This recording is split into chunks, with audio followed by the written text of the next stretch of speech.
Well, of course, you know it is very important to get regular doctor checkups. Joining us with more on that on today's Wellness Wednesday is Dr. Ronald Charles. How are you doing? Good. How are you doing Always nice this morning? to see you. I'm very good. Now, last time you were here, you did some jumping, jumping rope, and you were very active. And today, we're just going to kind of take it a little easier. Yes. Just stay seated and talk about everything that needs to be done at these regular checkups. Yes. Having regular checkups is a great way to start off the year, but it's also an important way to have maintain your health and to have good health maintenance. Certain things should happen at a yearly doctor's visit.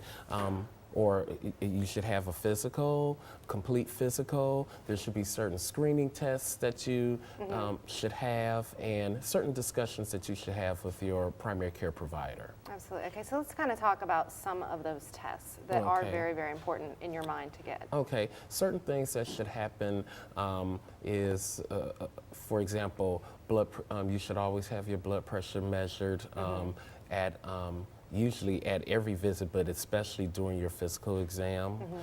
That should be done at least every 2 years, screening blood pressure. There are certain guidelines for how often that your blood pressure should be checked beyond the 2 years.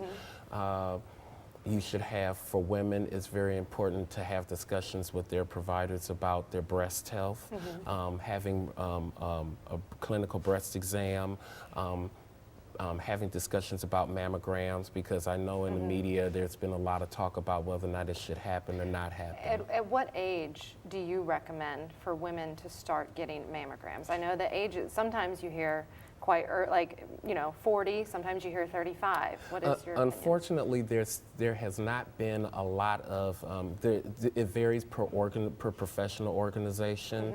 I am an internist, so I belong to American College of Physicians, and our recommendation is currently 50, but I actually start talking to women about screening breast mammograms at age 40. And so if they choose to do it at 40, then we start at 40, but it's usually 50 is the most common one that you hear. Let me ask you earlier this. If the woman has a history of breast cancer in her family. I wanted to ask you about this as well. I have a history of thyroid problems in my family. Is that a yearly test that everyone needs to get? Because I do get checked for that yearly because I have a family history. As far as thyroid levels, is that something that everybody needs to get checked yearly? No, that's more specific to if there's a family history of thyroid disease, or if there's if the person's developed new symptoms, or if they have a history of thyroid disease. Okay, now we're going to, of course, have all of these tips on our website, northwestohio.com. And also, where can people go to contact you? People can go to Buckeye Community Health Plan's website, which is bchp.org. Okay, sounds good. Dr. Ronald Charles, always a pleasure to have you here on this Wellness Wednesday. Thank you so much.